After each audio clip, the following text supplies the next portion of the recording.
I think I'm greatly honored to have a chance here today to meet you and to tell you a bit about how we managed in Denmark. Basically, you have seen the film, and somehow that's the story. So I'm sorry if this is maybe a bit more down to earth and maybe a bit boring what you're hearing now, but I try at least still to bring it into a context and to say how we influenced the development. And I was asked to talk about the role of OA to making a nuclear-free Denmark. And what I say somehow to put it together in a very short sentence is that we can say, be realistic, demand the impossible. I think it's a familiar expression. It goes back to the 60s, and actually I think it is Che Guevara who formulated this sentence. But it's still okay, and I think it is a good story to be encouraged in this way. The OA, say the Organization for Information About Nuclear Power, was set up in January 1974. And we highly influenced, as you have seen, that Denmark, contrary to most industrialized countries, never constructed nuclear power plants in that country. On the contrary, Denmark rather early turned towards renewable energy. How did that happen? So in order to deal with this topic of the representation, let me briefly highlight the energy situation of Denmark in 1973. And you may also bear in mind that Denmark, as a country, had the size of some 4.5 million people that time, so slightly smaller than Catalonia, who had maybe 7 or so. As for energy, we were completely independent on fossil energy, say oil projects and coal. Neighboring countries like Germany and Sweden, they were already constructing nuclear power plants and even about to complete a number of them. So in 1971, the electricity companies had requested that the government should identify places for possible nuclear power plants. And it was somehow clear during 1973 that a list of sites were close to be published, maybe even 12 to 15 possible sites. And they had already a year before started distributing colorful brochures on nuclear power. The research facility we had of Risø, they organized pro-nuclear workshops for science teachers, for journalists. So, and also the politicians, hardly any exception, that politicians, they were sympathetic towards nuclear power, which was seen not to cause any problem, but was regarded a positive future technology. This general focus upon energy was dramatically influenced by the OPEC-initiated reduction of oil supplies during autumn of '73. We had in Denmark a general election in December that year, and a relatively small liberal party managed to take over power of government from the Social Democrats. And a prominent member of the electricity companies was appointed one of the ministers. So, the electricity companies, taking advantage of this situation where everybody was freezing and they were in power and in government now, they really pushed for an early decision.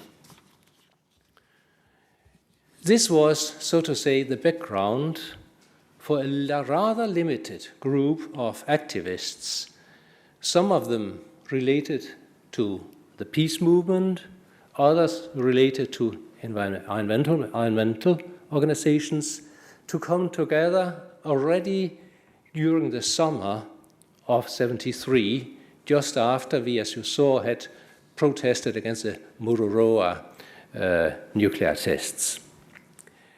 And we decided there to initiate an educational campaign to the Danish public, highlighting the serious problems we felt were related to nuclear power, and that it would be by far more preferable to go for renewable energy. We were inspired in this also by the growing opposition against nuclear power in the United States, in Germany, and in Sweden. Well, we knew that we were facing powerful and well-established stakeholders in industry, in science, in the unions, and in politics. So, for that reason, we felt it was of utmost importance to collect as much information as possible to prepare for an organization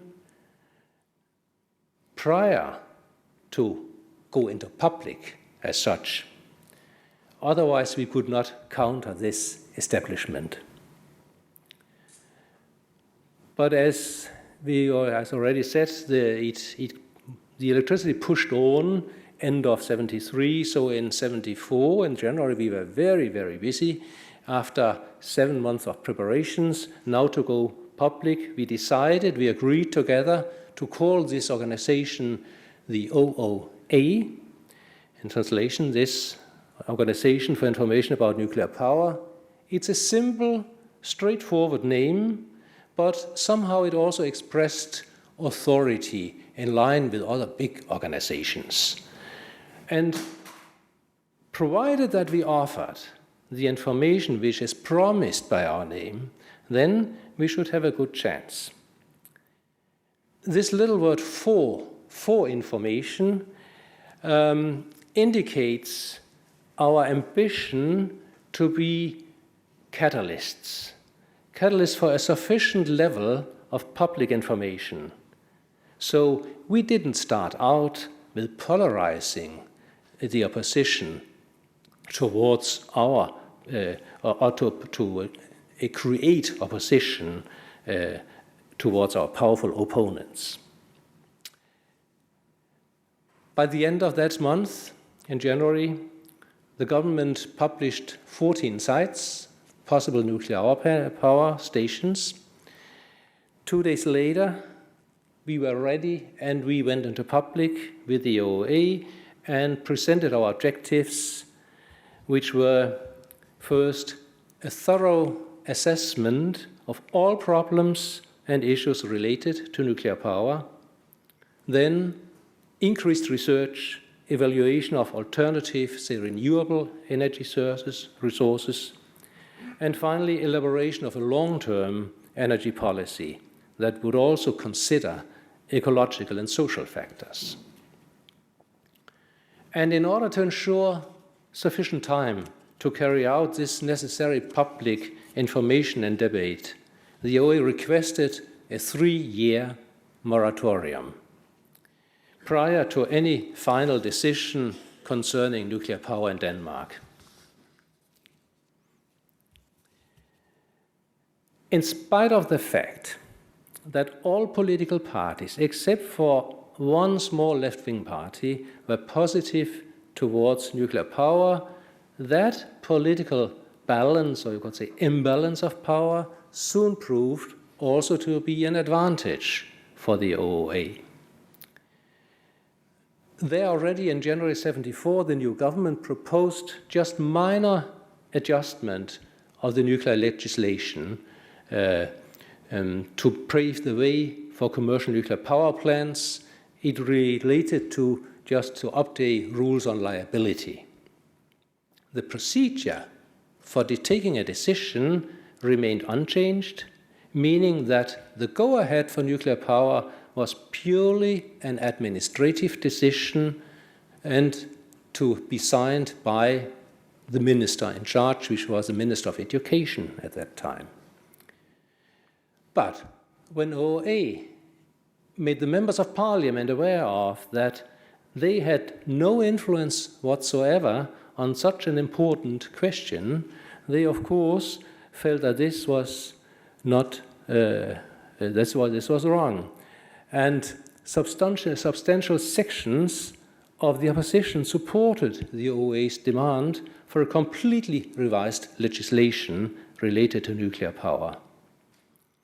And the adjustment which had been suggested by the government was rejected in the parliament. In spring, we also demanded such a simple thing as setting up a permanent committee for energy in the parliament. And we asked for this before the politicians themselves had gotten this thought or this idea as a necessity. So these were somehow some quick and remarkable first victories by which the OA gained sympathy and trust from many politicians belonging to the center and left-wing parties, because we somehow appealed to their ego interest, which was threatened to be overrun, and they didn't want that. OA's demand for a sufficient time to conduct public education was actually also met already by April, after a few months, by April, when the government informed the parliament that a government-independent energy education facility was to be established and to operate for 2 years, financed by public means. And let us see, okay, we could have had this picture a long time ago, but it just shows where we had all these sites for nuclear power plants, yes? And it was very smart of the government somehow, for us at least, to come out and say, we can make nuclear power plants in this and this and this place. So it mobilized a lot of people all over Denmark. Yeah? And the focus points here, we will return to that later, is the one very far down to the east for eastern Denmark, and something in the middle. Oops, it is in the middle there. That is for Aarhus. And, well, returning to the public education by the government, this body brought out books, and they financed lectures and a public debate, meetings, and so on. And as for nuclear power, the committee gave itself also the task to present it as a pro and con issue in a parenthetic way, so that in this book on nuclear power, you had one side pro and one side against. And that somehow, of course, placed the whole debate in a reasonably good position.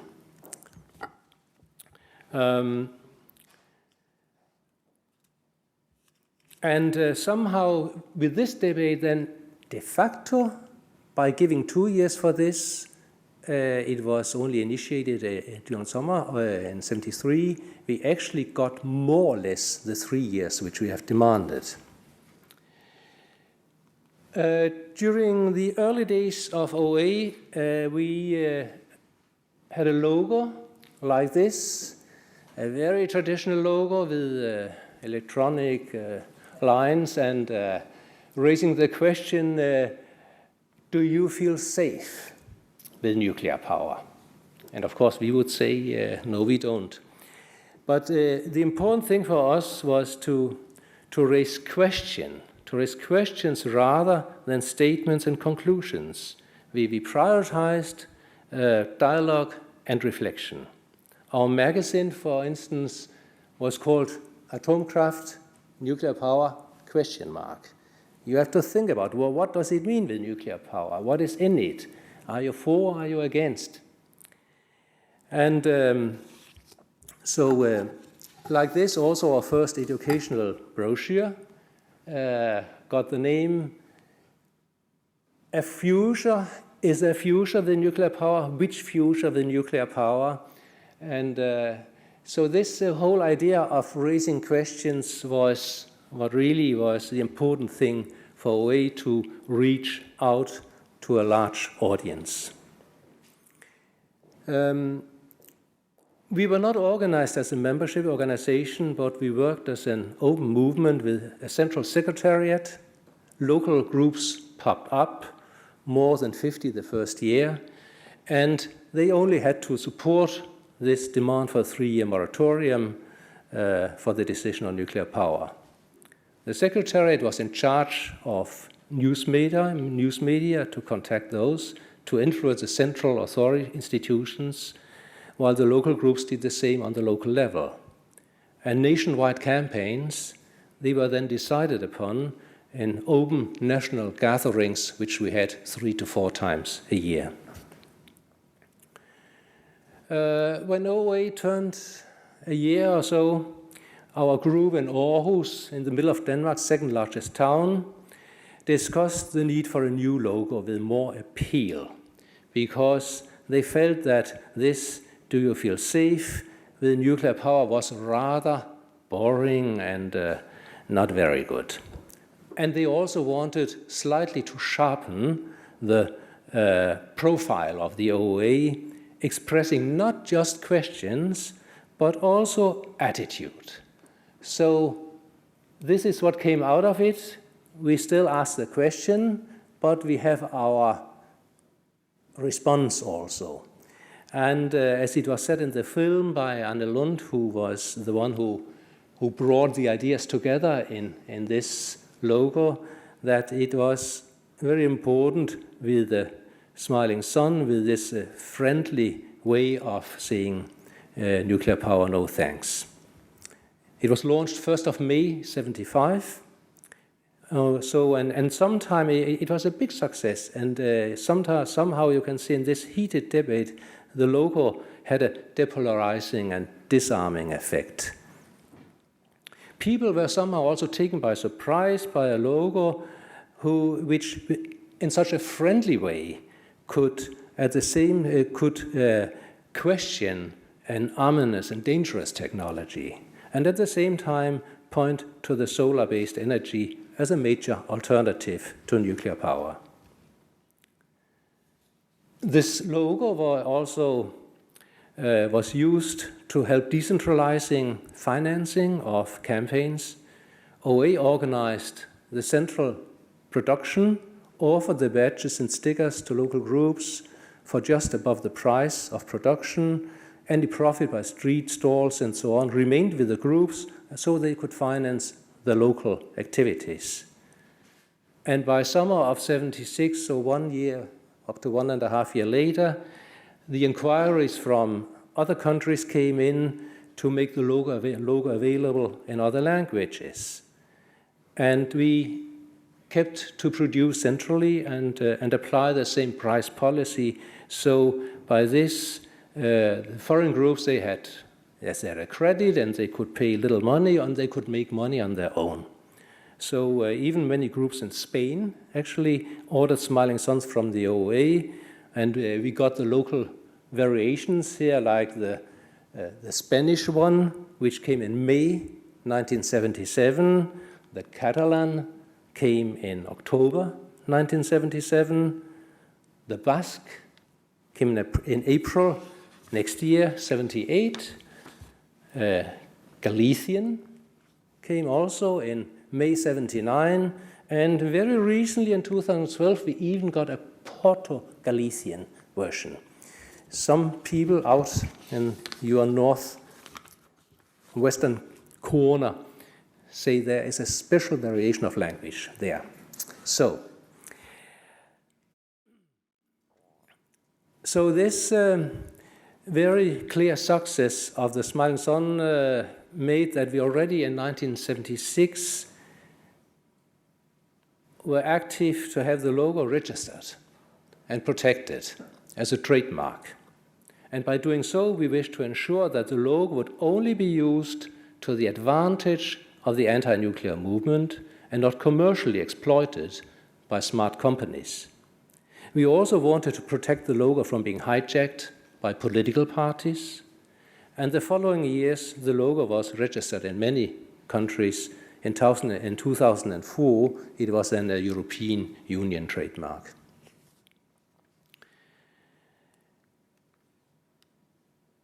Well, besides creating awareness towards nuclear power, the OA also had, as I said, as another objective to draw attention to renewable energy as a basic source for future energy supply. Yet, it soon became clear that activities directed towards renewable energy, they fell short compared to the always urgent need to directly influence the nuclear debate. So for that reason, in September 1975, we called for a work group of people who were especially involved in renewable energy, and the intention was to set up an organization parallel to the OA. And this led then to OVE, which is, in translation, the Organization for Renewable Energy, and they could then full-time engage in spreading knowledge about and to promote utilization of renewable energy. And somehow this OA on one side, OVE on the other side, that worked as a very constructive division of labor. And they developed for themselves this logo, which also is familiar here. So when the Danish nuclear debate in 1976 entered the third year, the government thought now time has come to push for a decision. A revised nuclear legislation was to be passed in May. There would follow a presentation of an energy plan, and in the very likely case that 1/3 of the members of parliament would object to that plan, there would be the possibility for a referendum after 3 weeks. And that schedule indeed left very little time for campaigning. And for that reason, when we saw this plan coming up, the OA decided to start campaigning right away and not wait for the decision to be taken. As for referendums, OA never had demanded any sort of decision like this. In our opinion, it was quite risky. As the proponents, they would always have far more money, far more resources to conduct large-scale campaigning in any media. And moreover, a referendum campaign would vulgarize, emotionalize the argumentation even more than was already the case. So our counter-move to the government plan was to initiate a large-scale information campaign. We produced newspapers this type. A total of 900,000 were printed. First in May, the red one, which mostly argued for the postponement, then the blue one focusing on the radioactive waste problems, and the green one, the effects on employment. And this was also well chosen because we needed to influence the unions. Many were still in favor of nuclear power, and we needed to influence the Social Democrats. So this campaign went on. We also, as you saw in the film, we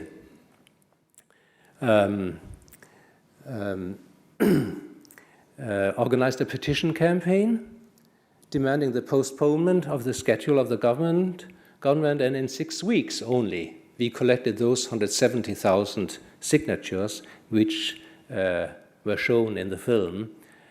And actually, still while the petition campaign was going on, the government realized to be under such pressure and postponed the deadline for the nuclear decision from June 1st to middle of August.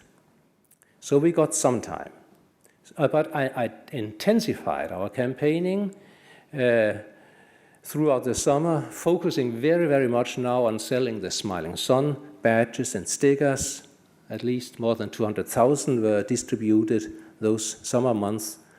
And along with many, many more paper stickers, opinion polls revealed that there was a substantial strengthening of the general opposition to nuclear power. Now there were only 9% very staunch proponents, supporters of nuclear power.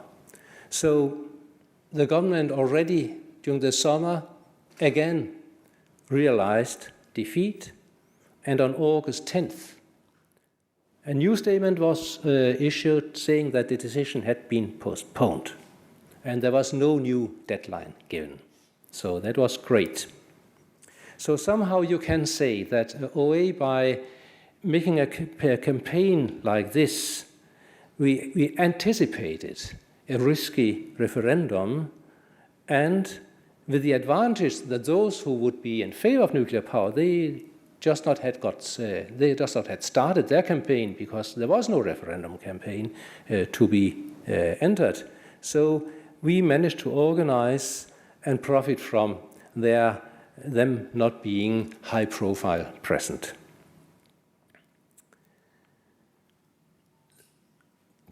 As a general opinion, now clearly in Denmark was against nuclear power, it was obvious also now to initiate an offensive in order to prove that Denmark was able to manage without nuclear power and should increasingly give priority to renewable energy. For that reason, OA and OVE together had approached a group of energy researchers and asked them to draw up an outline for an alternative energy plan for Denmark. This was, of course, to counter the government plan from earlier that year. So this first alternative energy plan was presented in October 1976, and it showed that renewable energy could be increased from present only 1% to 12% in 1995, while the government estimated only 4%.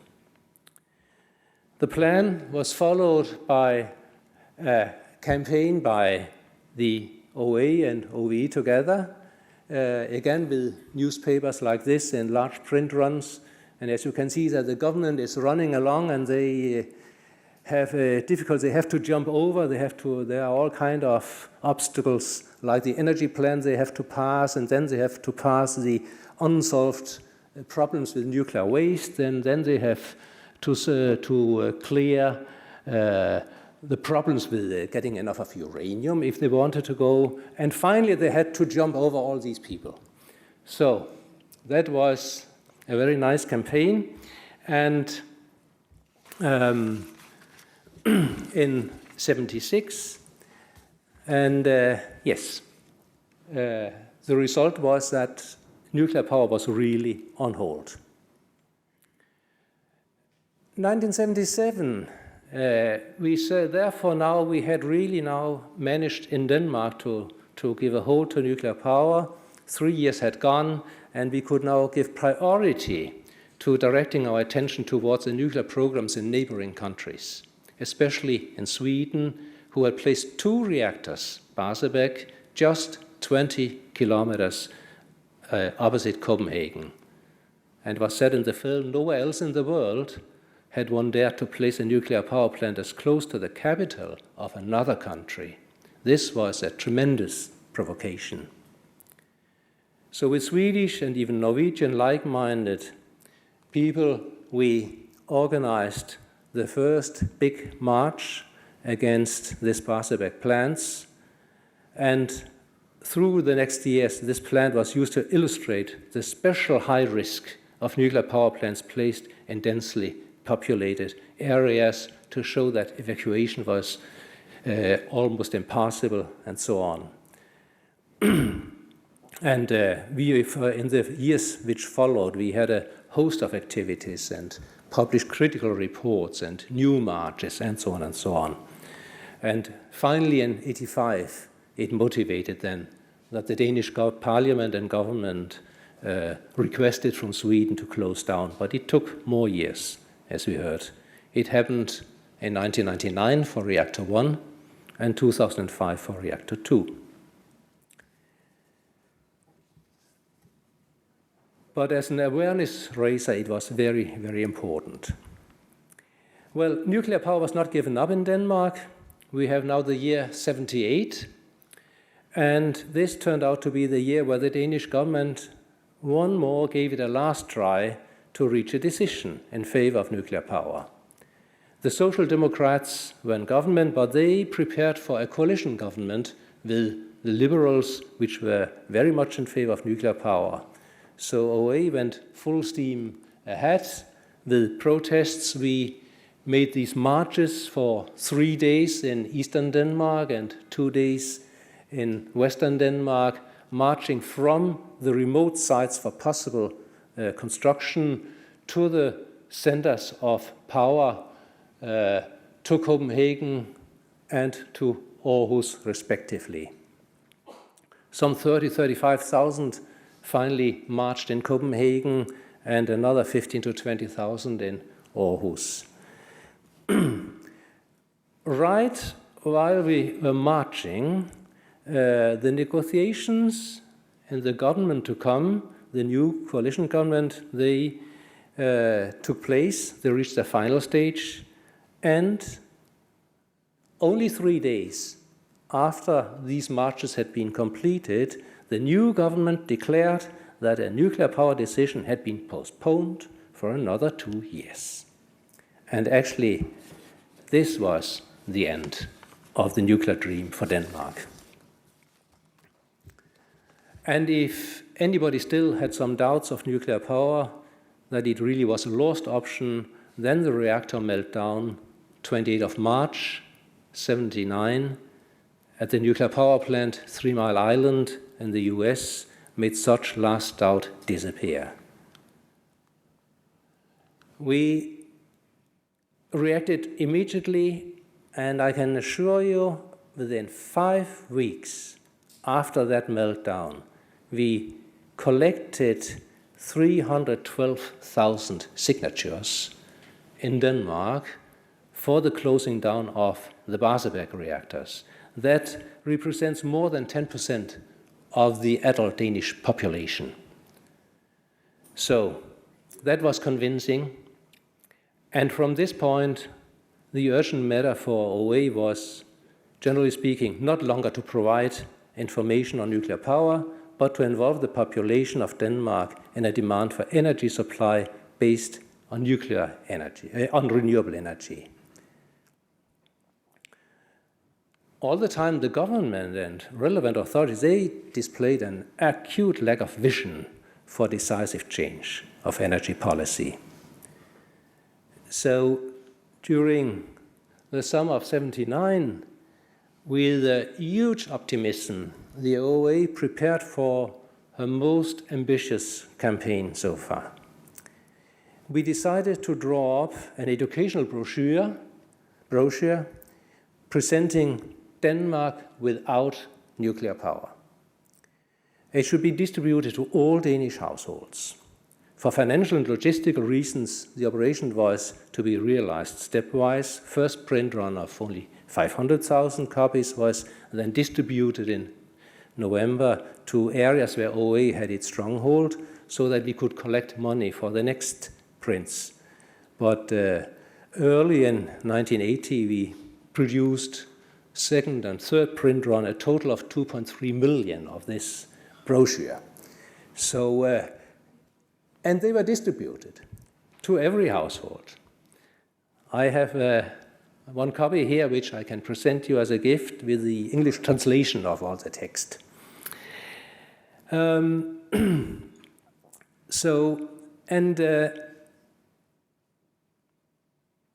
Only it had 12 pages. Only 2 of these somehow dealt with nuclear power. The rest was to present the options, highlight the options for renewable energy. One of our outstanding researchers, Ben Sørensen, he describes here a vision for 2030 with 26% wind energy, 31% biomass, 43% solar energy. And he said already by the year 2000, the energy consumption will be slightly less than in 1978. And in fact, it went down. We could see it now. We, at that time, 78, we had 5.251 watt per capita consumption in Denmark, and by the year 2000, this had been reduced to 4,990 from 5,251. Not very much, but it had not increased, in spite of the development from 78 to 2000. And by 2010 still, it was lower again, dropped to 4,661. So we still hope to proceed along this line with more energy efficiency.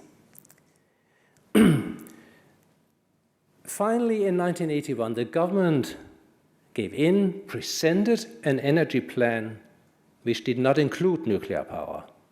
It was, however, a rather traditional document with high increase of energy consumption for the rest of the century, and of course based on a lot of coal and oil, natural gas, and only 3% renewable energy.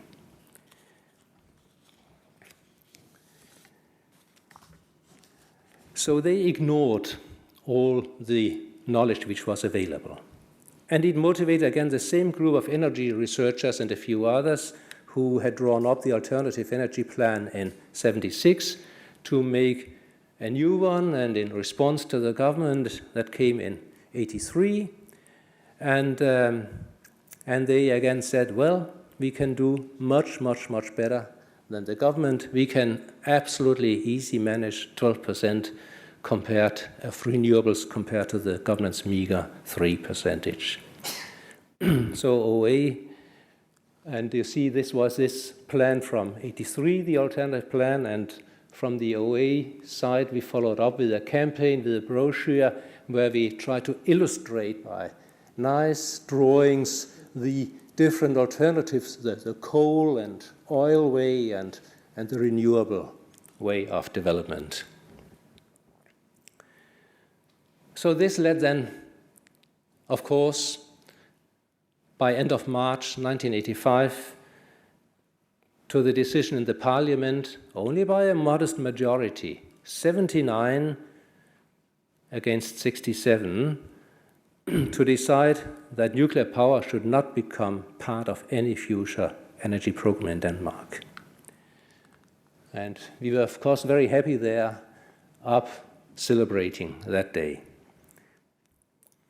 But if you look back, in reality, the decision, the out for nuclear power had actually happened less than 3 years in 1976. It just took 9 more years, 9 lost years, for the politicians somehow to come on terms with this necessary development. And of course, this was also a reason by that the parliament was split along very energy ideological lines. Pressure from electricity companies and industry and unions delayed this formal decision for so many years. Anyhow, over those years, it was not all lost. A few minor companies had started developing technologies based on renewable energy. More companies joined in. And in the 1990s already, Denmark managed to become the world leading nation for development and production of wind power. This position is now under pressure by Chinese companies. In 2012, the most recent figures, renewable energy provided at 24% of the overall energy supply in Denmark, not only electricity. The perspective is 35% for 2020, with the ambition by 2050 to have completely ceased using fossil energy. So, you can say the wild visions 30 years back by Ben Sørensen and other researchers, they are well on the way to become reality. OA had completed her mission, Denmark did not get nuclear power, and renewable energy was convincingly advancing. So, the OA decided to abolish herself on 31st of May 2000. We set up an OA Foundation, OA Fonden, with the simple task to care for the Smiling Sun logo as a common logo for the worldwide movement against nuclear power, and still to take action against commercial and political infringement upon this logo. In the wake of the catastrophic accident in 2011 at the Japanese nuclear plant Fukushima, the anti-nuclear movement in several countries now resolved that the nuclear industry has lost for good, and that it is crucial now to campaign for change of energy priorities, mainly stressing renewable energy and, not at least, higher energy efficiency. During recent months, the OA Fonden along this line has received requests from movement organizations in France, in Switzerland, in Germany, who would like to use a renewable energy version of the Smiling Sun logo for the nationwide campaigns they wanted to go for. And the board of the OA Fonden has now recently discussed the general frame for messages to be used along with the Smiling Sun, and it was unanimously decided that time has come for new green versions promoting renewable energy and alternative energy planning and change of positions, like they in German say, Energiewende. So, for the Smiling Sun logo, this is a new perspective opening up. Thank you.